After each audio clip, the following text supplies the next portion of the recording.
I'm Zibby Owens, and you're listening to the award-winning podcast, Moms Don't Have Time to Read Books. Today's episode has been sponsored by Pediatrician in Your Pocket at dr-jen.com.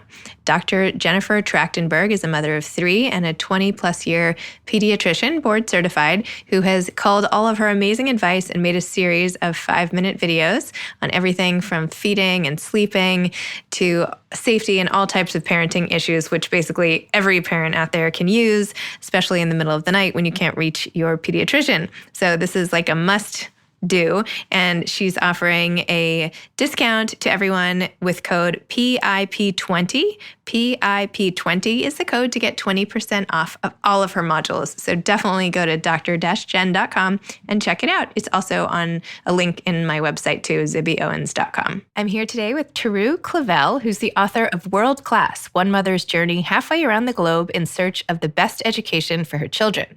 She is an education expert, columnist, and sought-after public speaker. She has run her own educational consulting practice since 2010. She's contributed to the Financial Times and the Japan Times, among other publications, and has appeared on CBS This Morning, CNBC Squawk, and other media outlets. She spent over a decade raising her family in Asia, which we're going to talk all about. She has a BA in Asian Studies from Dartmouth College and an MS in Comparative International Education, which she received while living in Asia. She currently lives in New York with her 3 children. Welcome, Teru. Thanks for coming on Moms Don't Have Time to Read Books. It's my pleasure, Zibby. Can you please tell listeners what World Class is about? Yeah, so I educated my kids, my 3 kids, in the local public schools of Hong Kong, Shanghai, Tokyo, and then Palo Alto. I'm originally from New York City, so it chronicles how we left New York in 2006, and then we're in those cities for, Hong Kong for 4 years, Shanghai for 2, Tokyo for 4, and then Palo Alto for 2. And unlike the typical expatriate, we enrolled our children in the local public schools. So they had a fully immersive cultural and linguistic experience.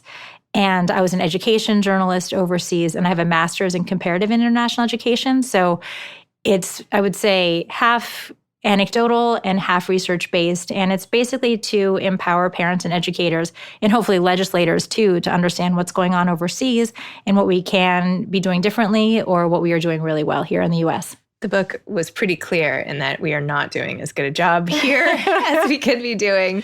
What are some of the things you found in Asia that really stood out to you as just like, wow, this is amazing and we should be doing this? Well, there are a few things. I would say it started actually when we were in Hong Kong, and I enrolled my oldest at the time, who was just 3 years old, at a local public magnet school that was nicknamed the prison. And everybody thought I was crazy for doing it. And they had nice ways of kind of saying I was, absolutely out of my mind. But I thought, this is an experience where he'll actually learn Mandarin and kind of be able to focus on what's important, which isn't the bells and whistles, the brand new desks or chairs or smartboard. And it really, it looked like a prison. It was kind of on this concrete hill. Literally, the hill was made of concrete. And it was this foreboding structure with this courtyard that looked like it's where prisoners are released to walk around. It was very strange. There's barbed wire on the roof. But it was so magical in the sense that the teachers were so on top of the learning. And starting at 3 years old, the kids had homework. And when you talk to my kids about it now, they laugh about it because they say there was so much homework. And in my mind as an adult, there wasn't that much homework. They literally had one character that they had to copy 3 times, but it got them into this habit of starting homework at a really young age. So I'd say that was the first thing in terms of where the money is going. And then it continues on when we went to Shanghai, when my oldest was in elementary school. And again, bare bones facility. They didn't have running water. There were troughs in the bathrooms, no heat. And he was kept after school one day. And this is a country that has a one-child policy, but I had 3 kids and I had to do pickups, boom, boom, boom. And he was held after school and I couldn't communicate. Really, at that time, it was kind of illegal for me to have a child in a local school because we weren't Chinese residents or citizens, I should say. We were legal residents, but didn't have the citizenship that would have allowed us to go into the public school. So I couldn't make a fuss, is my point. Mm-hmm. And so they kept him after school. And because I was educated predominantly in the U.S., I had this kind of association that he was a discipline case. Why is my little 6-year-old, oh my gosh, what did he do? And to make a long story short, he starts crying. He's with his math teacher. And I'm thinking, oh, did I screw up? I've poisoned this child against learning in school for the rest of his life. But it really turned out that he was kept after school because he didn't master his daily arithmetic quiz and didn't get a 95%. And the teachers there stay for as long as it takes for the kids to learn. And it turned out kids sometimes stay through dinner, and the teachers will stay for as long as it takes, really. And only in writing the book did I realize that he was crying not because he was kept after, but because I was putting so much pressure on him, and it's just a common practice. So to me, people may think, oh, well, does he hate math? And to this day, he's 2 years ahead in math, and it's one of his favorite subjects. So having that high learning expectation, regardless of your background, was pretty huge. And I can talk about more things, but I'm sure you have other questions. One thing that I was particularly struck by that you did a compare and contrast thing is that in America, we spend a lot of money in the school system on things that essentially don't help education all that much. Receptionists, operators, like fancy gyms, and the trappings of making the school look and feel really nice versus the prison that you described earlier, which is good. I think intellectually it's like makes me feel better thinking that my kids are not in school and prison all day. However, you're saying in Asia, they spent the money on the teaching. Yes. And how huge a difference that makes in the quality of education. Can you just speak a little to that? Yeah. So I think that is something that we can definitely learn from the Asian system, because in the US right now, we have a major recruitment, retention, professional development problem. We can't keep teachers in the field. They stay less than 5 years. And there's nothing more important in that school than the relationship between the teacher and the student. And there are plenty of studies to show, you don't even need a classroom, a physical classroom. And you don't even need 15 kids in the classroom. You can have 30 if the teacher is really, really qualified. So as an example, in Japan, for 38,000 spots in teaching, they get 200,000 applicants. It's as hard to become a teacher in Japan as it is to become a doctor or a lawyer in the US. So sometimes I think, okay, imagine if your kids went to school every day and they were being taught by a lawyer or a doctor, and just that level of professional training that was required. And I've been to conferences, education conferences, teacher conferences, where states are trying to lower the average undergraduate GPA to become a teacher from a 3.0 to a 2.0. So when you think about that, right, it's such a shame, because what we really should be doing in this country is putting the money towards improving the salaries and recruiting the best and the brightest from undergrad, and then retaining them through professional development and giving them career tracks. So what often happens in thriving economies is, oftentimes you'll have teachers in this country that can be in the same classroom without any kind of promotion or career trajectory. And they can be in there for 20, 30 years, which for some people works maybe.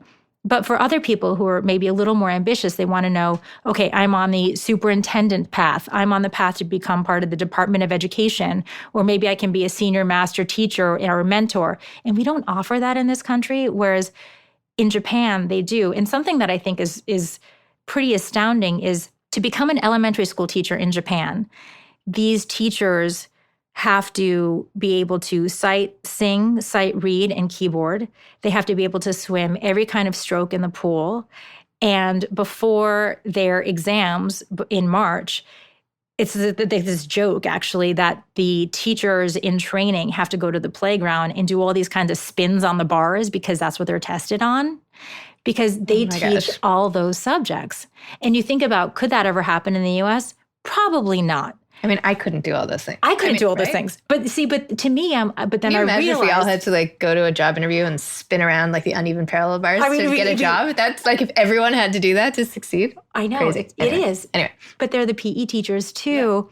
Yeah. And they're the classroom teachers, and teachers in Japan don't stay in their classrooms in terms of their grades for more than 1 year at a time. So the second grade teacher can become the sixth grade teacher the next year, the first grade, third grade. So they understand the curriculum entirely and what's coming into their classroom and what they're preparing their kids for.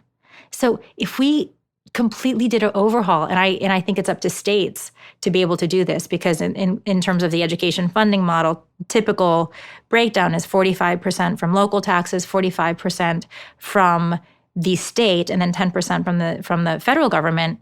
the states are the only equalizers. So it's incumbent upon them to really revamp the teachers of education, the credentialing, and then we have to pay our teachers better to get people to stay in the field, to make it competitive as a career opportunity. So if you were to be the president tomorrow, let's just say, congratulations, here's the Oval Office. What one thing would you do first? Like, what do you think would help, biggest bang for the buck? The biggest would be is the equity issue, because right now, if you can get a better education. And we're only as good as every person that we educate. And I talk about this a lot, and it is controversial to some, but the fact that we have districts that are penalized by low tax dollars because the real estate taxes are so low, because their properties are less valuable, unfortunately. They don't have the support, the financial supports to get the best teachers in there, to get better facilities, to make them safe. And I spent the 2017-18 academic year traveling across the country, and I visited countless schools that are called, let's say, transformation schools, when that's like a nice name for failing school. And literally, they have on the board the kids' scores that are on a smart board. So they're literally failing. Every single child in that class, their names are up there. And in math, reading, and in science, they're all in like the 30 to 40% range. And they see that every single day. I mean, I feel like it's a crime committed against our kids every day. Why would you want to go to school? And these kids a lot of them are bored. Some of them at the older levels are on their smartphones the entire class time. And there's not enough done about it. So that's the first thing I would change, the equity and access to quality education funding model, and starting that in early childhood education. So really even starting at 0 years old, because a lot of our families in this country have dual income earning families, and the parents aren't around because they need to be earning. So we really have to have better supports in place.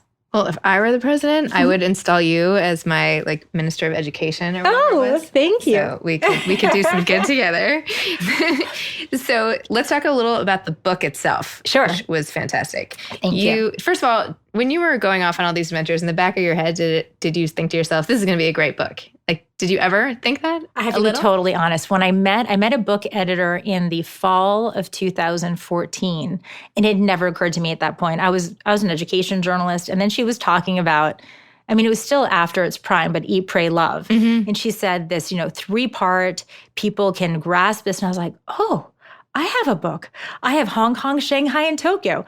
So that was the first time that the idea was seeded. But it only really came to fruition in 2016 when I came back to the U.S. and my kids were in Palo Alto public schools.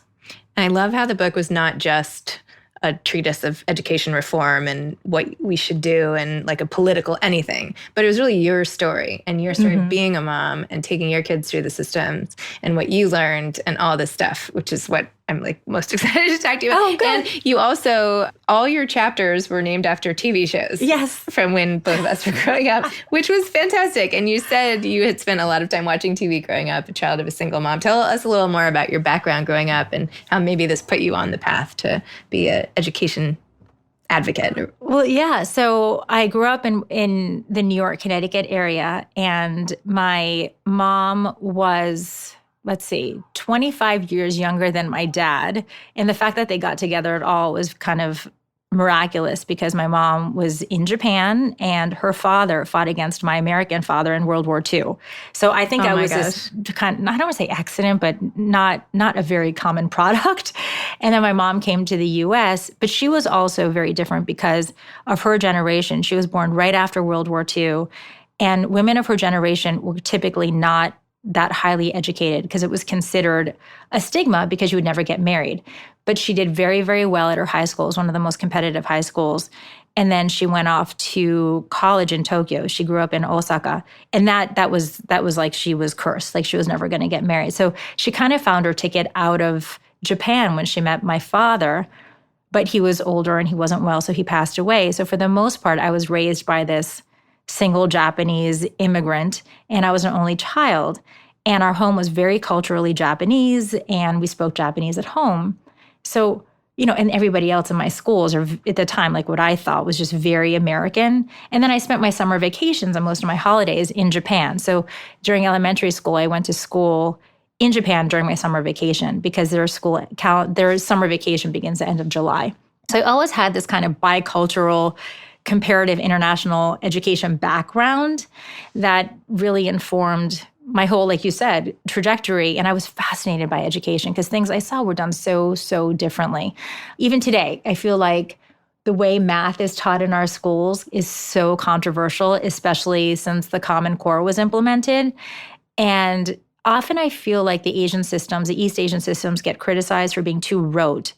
And I can tell you, math class in Japan growing up was really hard because everything was a word problem. Once you understood the concept, it was all word problems. And that wasn't the way I was educated in the US school.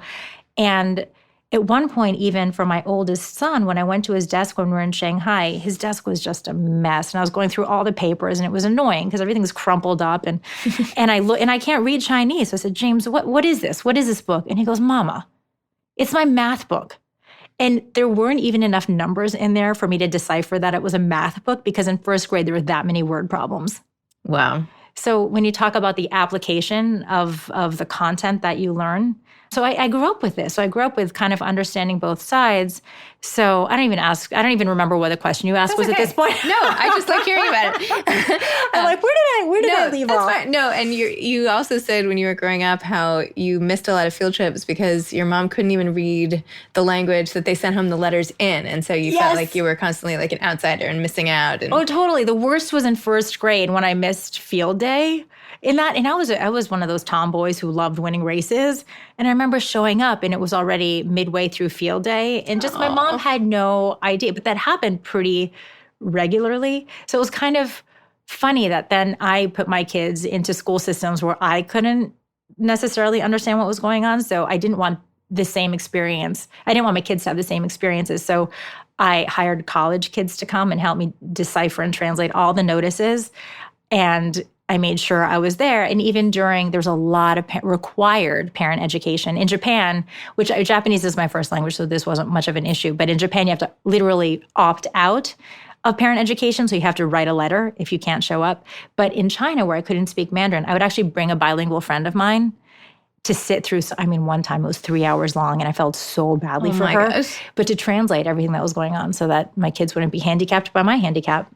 Yeah. Was there ever any pushback from your kids? Like the moving and the different cultures? Or this just is like what life is like for them? Yeah, it's pretty much. They didn't know any different. So at some point, I forget, I think maybe it was in Tokyo we were in Tokyo, like, okay, when are we moving again? It was just a way of life. But I have made it very clear that now we are home.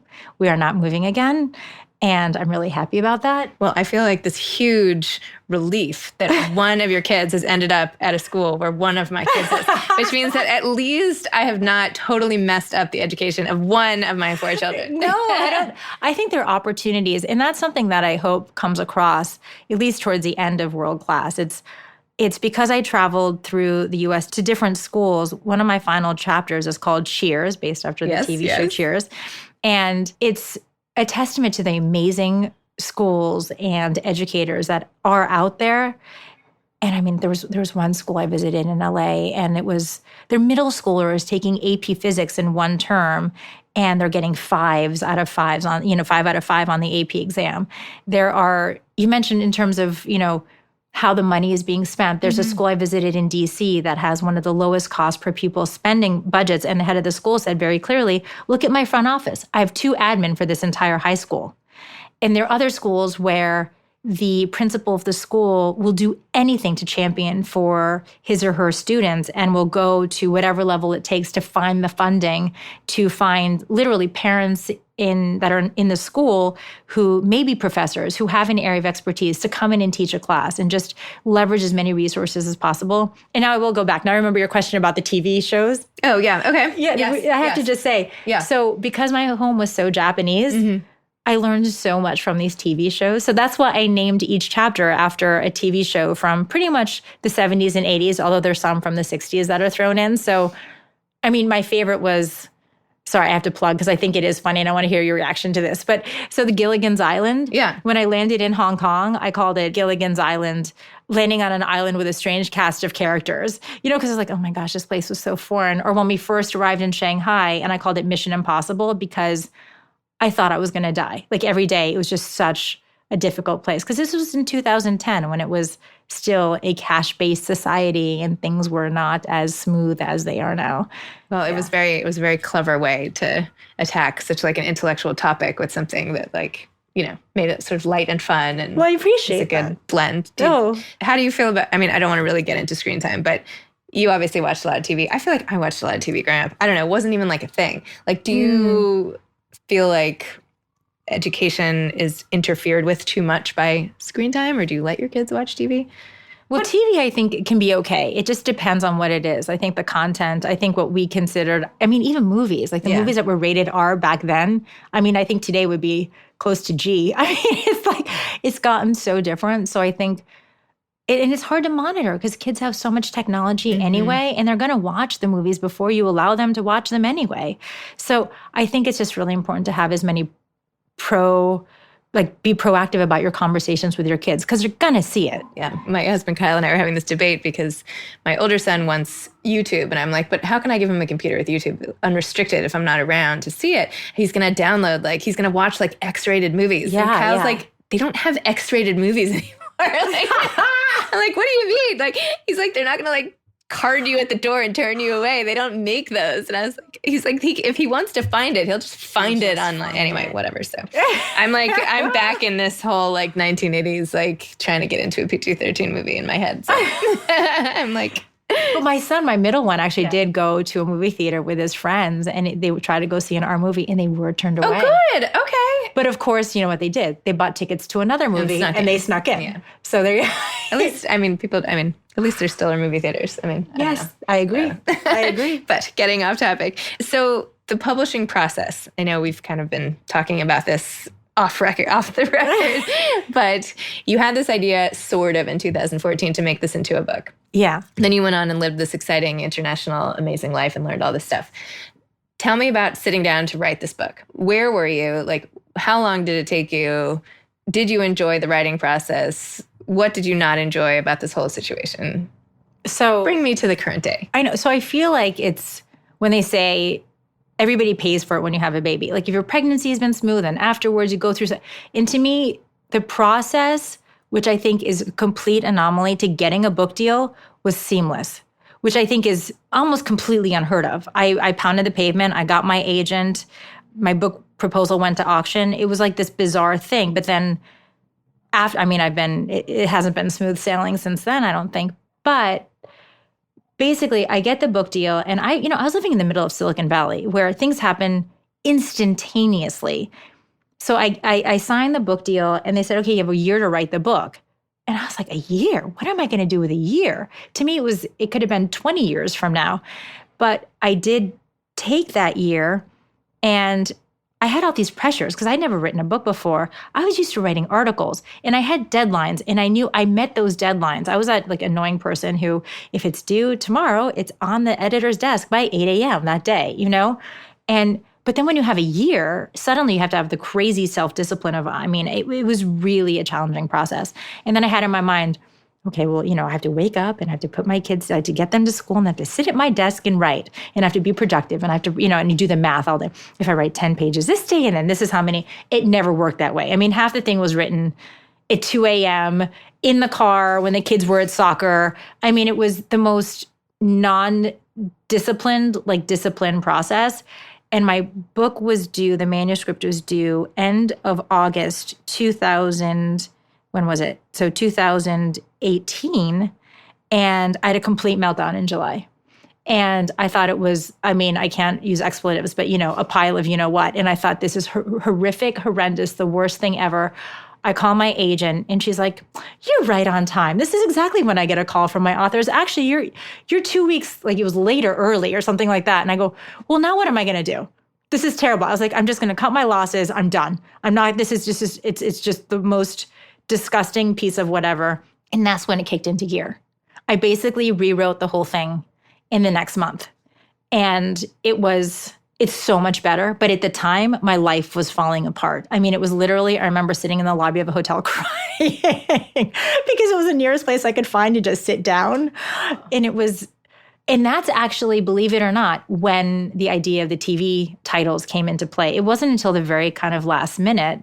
And then it kind of got my momentum going. And I thought, okay, this is good. And then I spent the next year editing. And then the book came out end of summer 2019.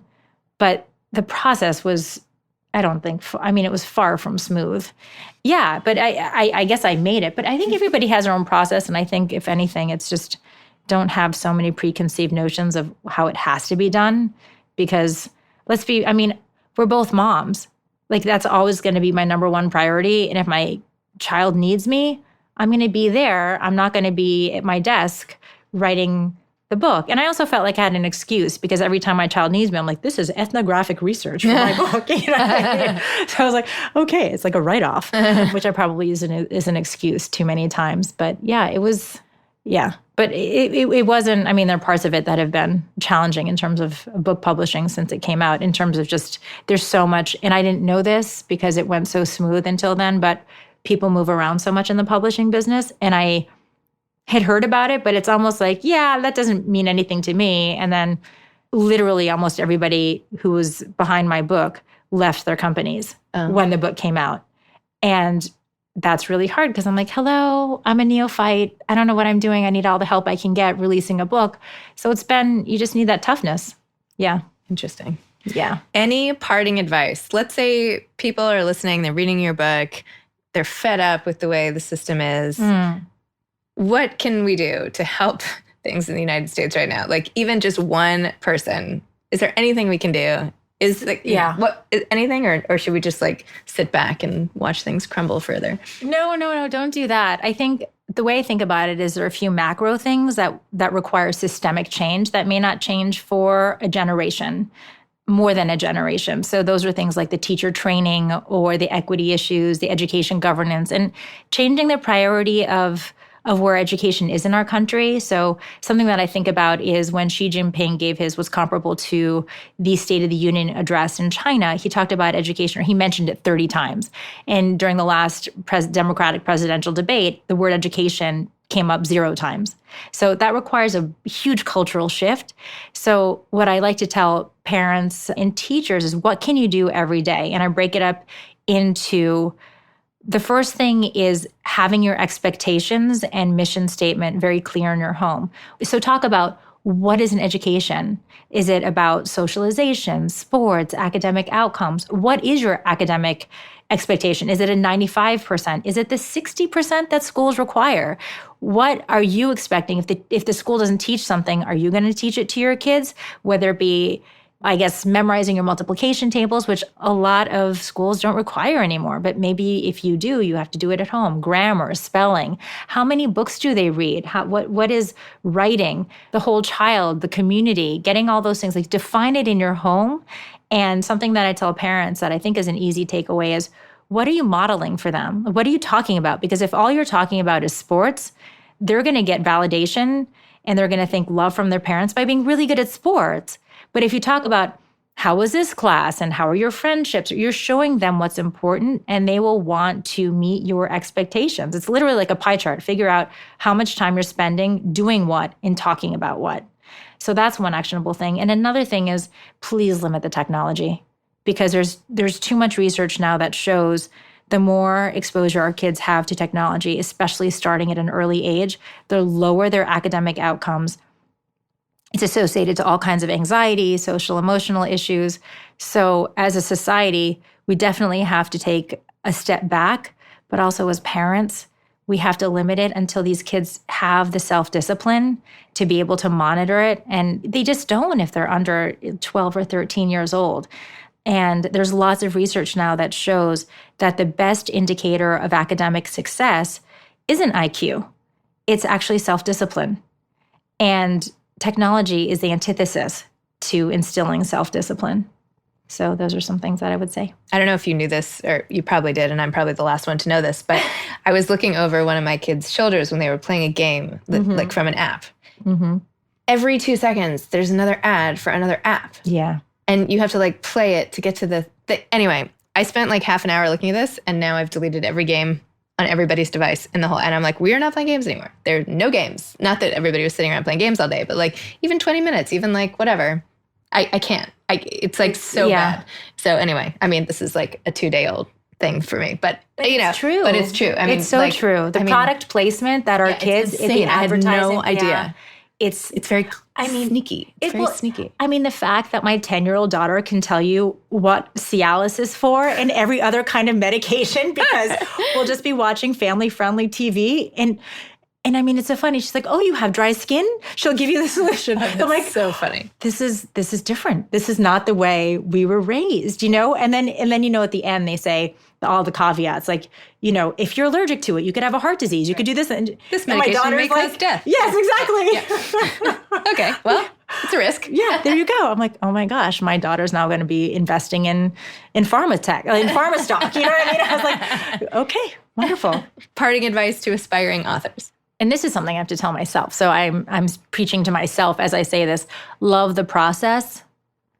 And it's really hard, but I would say don't wait for the accolades to come in because you have to love the process and be patient. And the other thing I would say, in this I'm learning to get your network, your support network, because you have to find the people who will champion you and know the answers to things when you don't know what they are, because there have been so many times in the last few months where, wait, this happened and I don't understand it. And you just have, okay, here are 10 people I can call. Who's going to be available? Who has the answer?